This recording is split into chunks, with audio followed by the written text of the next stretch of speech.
One of our favorite things about this show is finding great to drive cars that are actually attainable. If we were around 30 years ago doing this show, these would be the everyday driver greatest hits. The Nissan 300ZX, the Mazda RX7, and the Toyota Supra. All three were pinnacle cars in their time, but at this point, they're all 30 years old. If a car is good to drive, if it's fun, and you like it, it doesn't matter when it was built.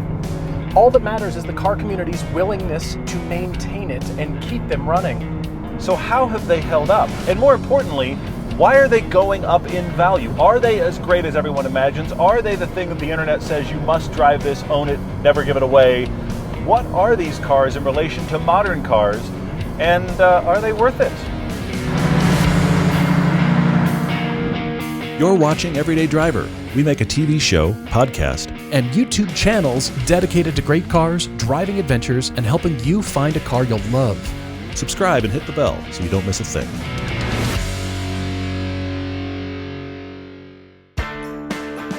The nostalgia effect, which sweeps its way through the history of cars, has reached these 90s heroes. If you'd like to buy a really clean RX7 like we have, you need to bring around 30 grand. You want to buy a really nice Nissan 300ZX like I'm in right here, you're going to have to bring at least 30. If you'd like to buy a pristine Toyota Supra Turbo, are you ready? Are you sure? 60 to start. I think of any car models, any sports car models from the 90s, I think it's these three that are the most desirable. The problem with these 90s hero cars is they're known. People have heard. People are aware that they exist and aware that they're awesome. Finding these three cars in close to stock configuration is the hardest car search we've had in the history of this show.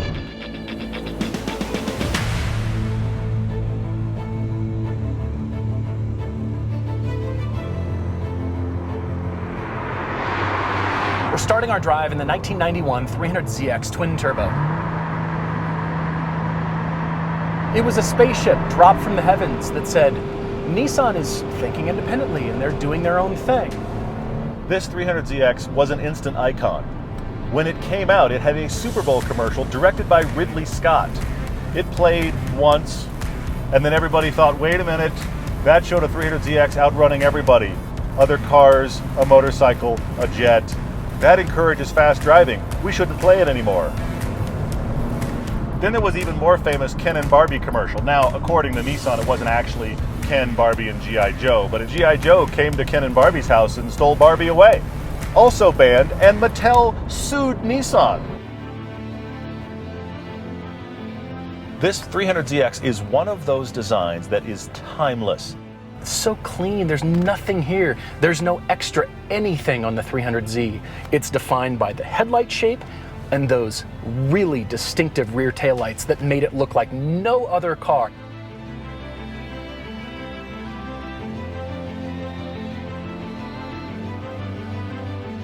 Look at this, it's so refreshing to not have a screen in any of these cars. I can't even tell you how wonderful that is. I love the simplicity of this interior. This is closest to the look of the interior of the Acura NSX. It's very similar in feel with this hood for all of the gauges, everything you need that's up close. When you're going at high speeds, you just want everything right at your hands. The seating position is excellent, and that feels like, because of this waterfall instrument panel, there's so much space in here. You can see everywhere. This is the third generation RX7, the FD RX7. The closest we could find to stock happened to be this one, a 92 out of Japan. Look at this car. It's just shape. It's that 90s shape thing, just defined by the beautiful surfaces. That's all it's going on. And then the shut lines and the actual functional scoops. This RX7 only has 82,000 kilometers, so it has fewer miles than both of the other two, and you can see it in the quality of the exterior and the interior.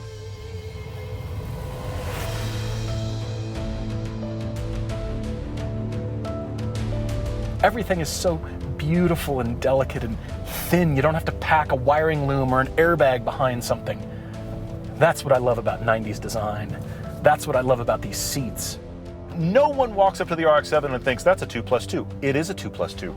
Everything makes sense. It's easy to get in. Even when it's right-hand drive and just drive this car, I just am desperate for more space.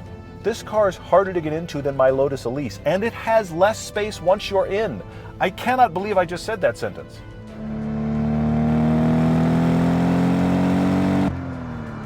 You can't talk about 90s cars without talking about this. The Lord and Savior of the car internet, the Supra.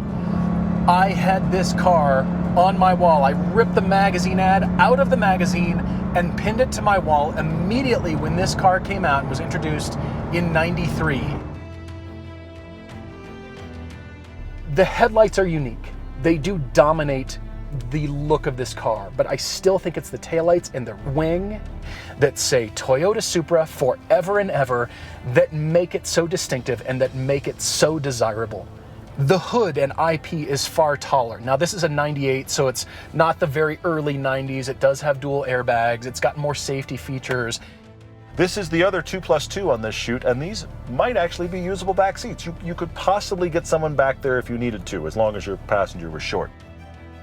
What I always noticed about the instrument panel was just a very smooth surface with the controls punched right into it. It's very clean. There's not a lot of trim and fussy details. It's funny to think about it in relation to the C4 Corvette because it also had a very similarly shaped driver-focused cabin to this. Now this is far better, but this is everything about the driver and nothing about the passenger other than hang on to something. Tuners were into it and they already were tuning this car and they knew what this thing could do. But then the general public got a hold of this because of Fast and Furious and thought 2JZ is the magic number. As a result of that, Toyota can actually track the fact that all of a sudden everybody thinks the Supra is the greatest thing ever. This is the power of film. Who cares? I want to know what it's like to drive. Everyday Driver is brought to you by Haggerty. Let's drive together.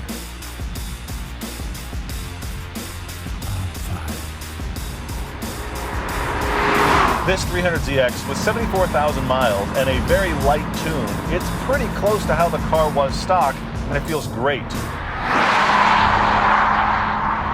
Originally, these engines made about 300 horsepower, 280 pound-feet of torque. That chip tune brings it up to 360 horsepower, and when you downshift, this car is a monster. It just wants to go. This twin-turbo V6 feels like a decent amount of power, below about 3,500, 4,000 RPM. But once you hit 4,000, things change quickly. And even though the V6 is the least exotic engine of the bunch, it's something you can rely on. You can just trust this engine, and it just feels like this giant surge of power. One of the big surprises about this 5-speed gearbox is this is a gearbox that will not be rushed. There is no fast slam shifting going on in this car. You push in the clutch, you shift the gear, you move on by releasing the clutch. There's no fast interaction here, which I've gotten very used to in modern 6-speed transmissions. This 5-speed, it's not in a hurry. The car's fast, the gearbox is not.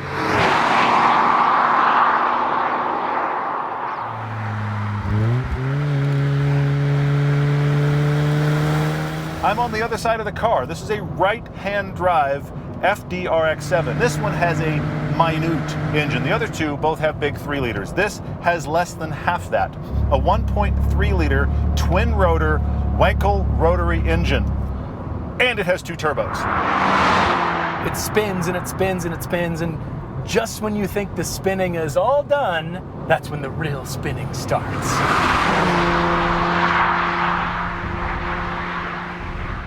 Even though the Supra is quite famous for having a sequential twin turbo system, this car was first introduced with a sequential twin turbo system. It has one that comes on pretty early and then it hands off to the second one at about 4,500, 5,000 RPM. The RX7 is very much making me reconsider my desire for power, even though I think more than Todd, I still need a good amount of power. I like that the power settles the chassis in every car. As good as this engine is, and as fun as it is, it's the reliability that scares you, and should scare you. In no description have I ever heard an owner tell me about their car that it drinks spark plugs.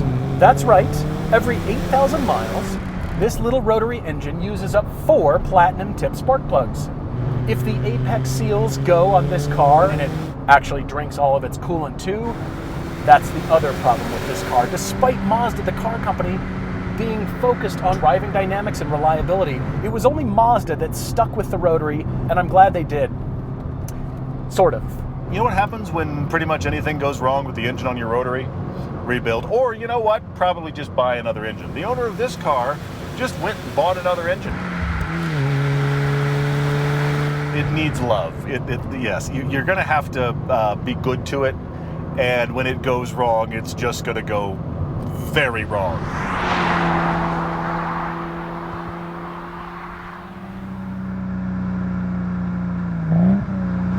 When I was a kid, I just memorized everything about it. 3-liter twin-cam, 24-valve electronic fuel injection, inline 6 2JZ, sequential turbos, 320 horsepower, 315 pound-feet of torque. I knew all of that information. It's just seared into my mind like your parents' first telephone number or the combination to your high school locker. It is in there, deep.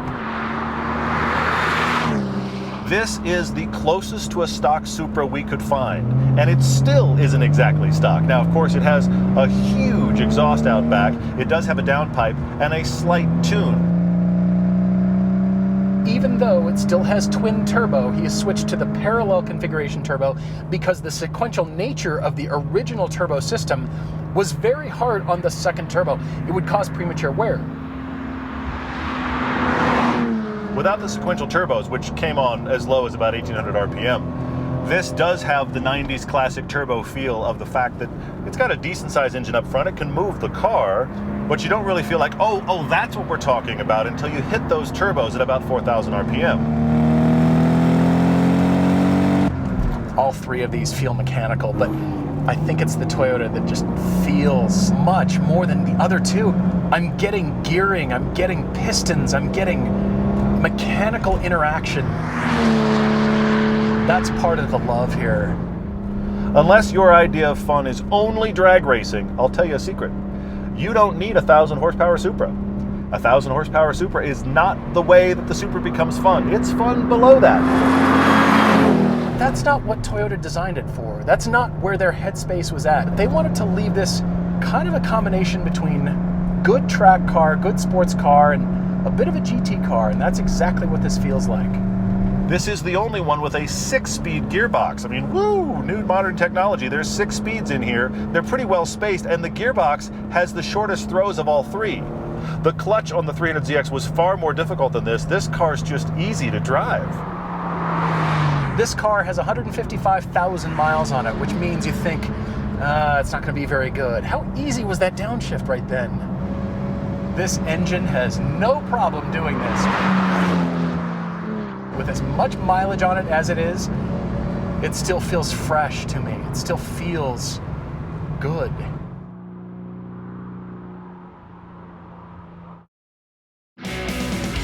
Everyday Driver is brought to you by Autotempest.com. All the cars, one search.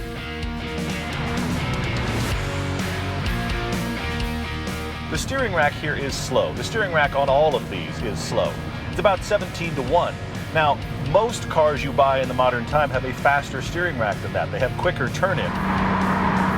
The Nissan has high-capacity, actively controlled suspension. HICAS for short.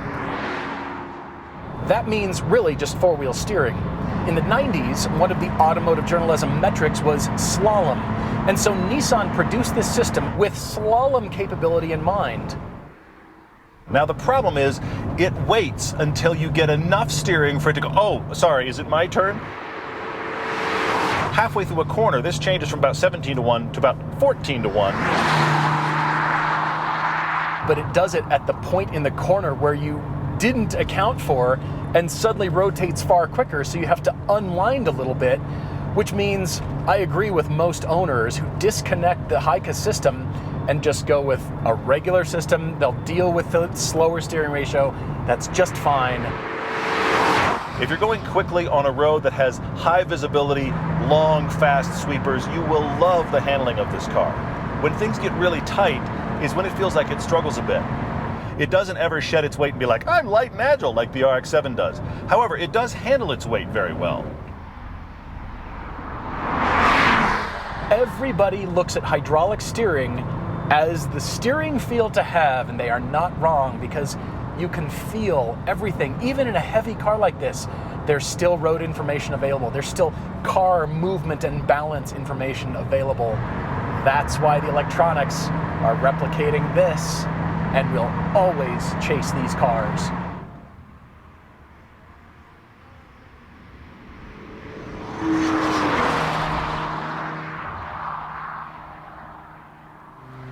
This is Mazda building their own version of a Lotus Elise. That's the closest comparison I can think of for this car, because 2,800 pounds is really light, especially for a modern car that claims to be the competitors of these other two.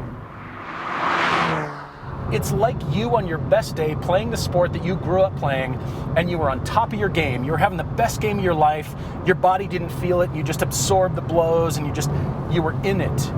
There's no, I gotta wait for the weight shift. I gotta turn in, and I gotta feel that. It just moves.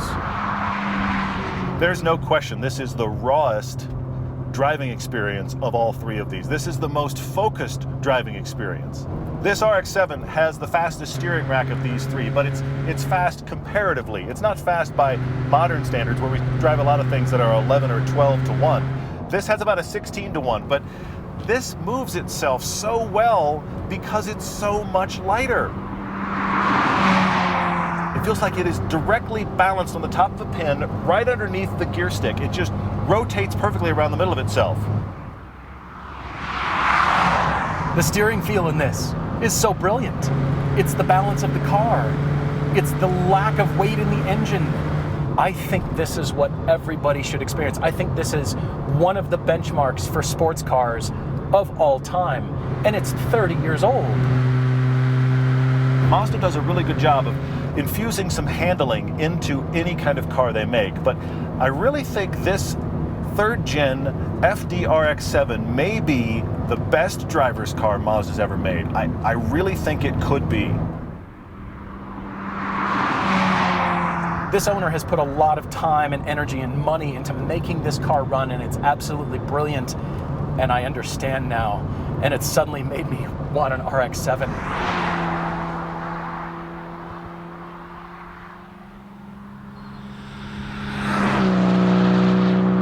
I do like light cars, but I need power with them. That RX-7 is speaking to me, but this one is like a homecoming.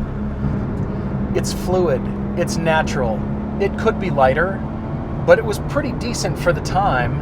Even though it weighs a little bit less than the 300Z, this does feel like the heaviest car of the bunch, and I kind of thought it would, but it doesn't drive as big as it is.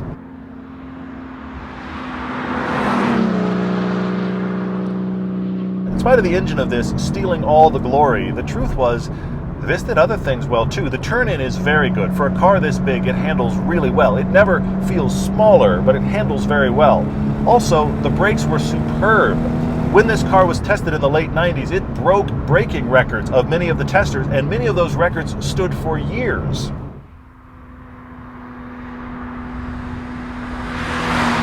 Even with a slower steering ratio, the longest wheelbase of the bunch, and the biggest overall form factor. You could just chew through miles in this car, but you could also take it to the track, and you can do corners like this. It seemed like such an excellent all-arounder. In comparison to the 300Z, the back end of this car is very firmly glued down to the road. This is what this car is designed to do. It is a very good canyon car.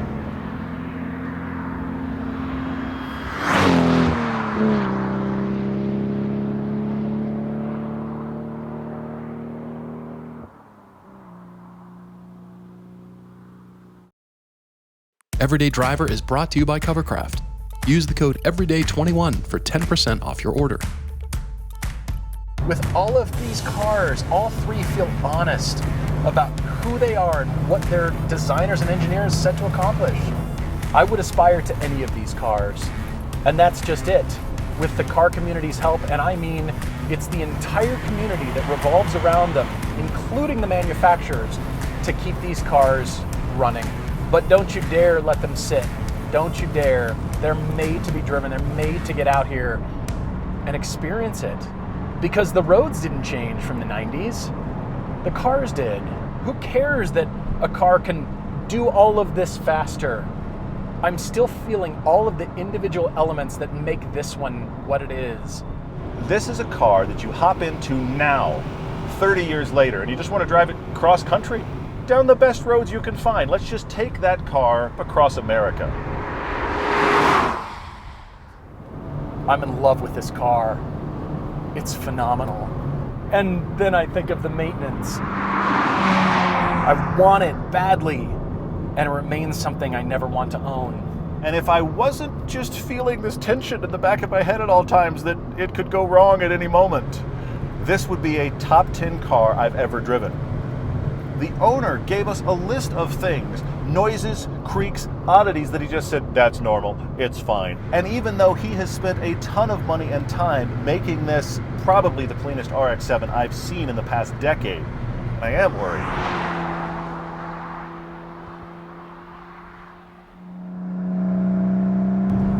I do see why people want to put single turbos and make these things 1,000 horsepower monsters and turn it into a drag car, and also idolize the movie heroes that they grew up watching. I get it. But that's not why I like it. I like it because it does so many things so well. It's unexpected. Even with 155,000 miles, it just feels solid and excellent. Nothing about this car feels 30 years old. Nothing. Am I allowed to not pick the Supra? Am I going to be banished from the internet? Am I going to be revoked of my car culture card? What if I had it third? What if I had this car third? What was going on in Japan in the 90s to make these three brilliant cars? I actually see why the prices are going up. It's still madness, don't get me wrong, but I see why the prices are going up because there is something special about these cars.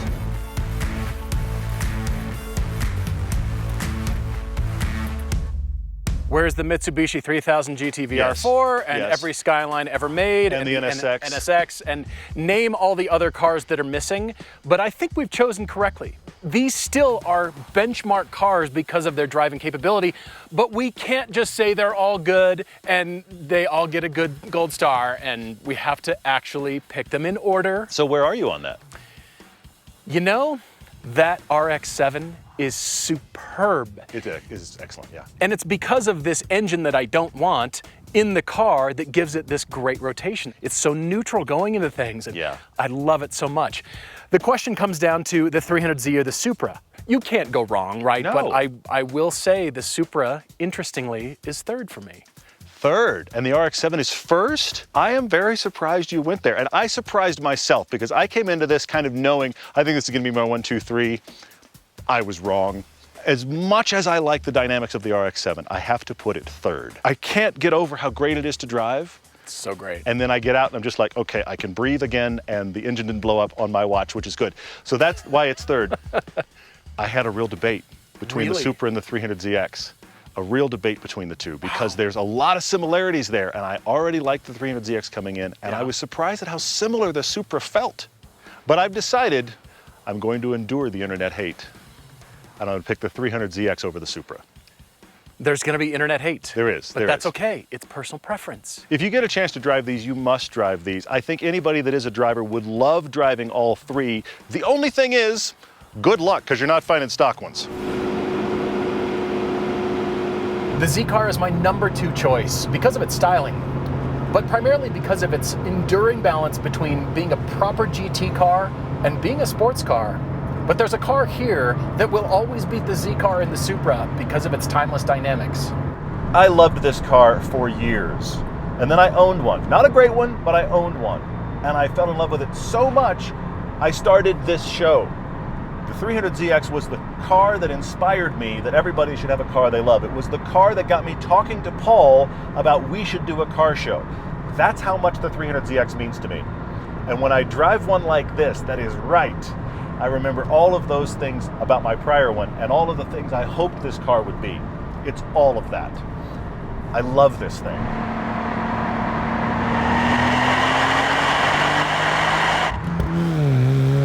I just want to keep driving this thing. It's not obtrusive. It really starts to fit you once you get into a groove like this. But yeah, I don't think I'd want to commute in it. I don't think I'd want to do a road trip in it. It very much is a tool for the job, and that's okay.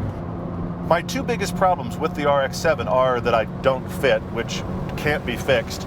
But the other one is the fact that while this car feels great, it feels fragile.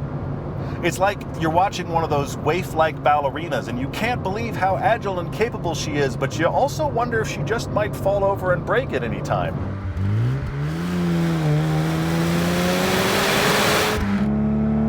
It's so easy to fall back into just discussing numbers, whatever the transmission code is or the power output or what it can and cannot do. But here I am just wondering, is it just good to drive? And the answer is yes. But nobody buys a Supra and leaves it stock, clearly because no one can ever find one for a comparison. This feels remarkably close, and I'm glad. I'm also surprised at how well the 300ZX holds up next to this, because I actually thought I'd get in the Supra and it would just blow everything away. The other two are close enough to this that it's worth debating.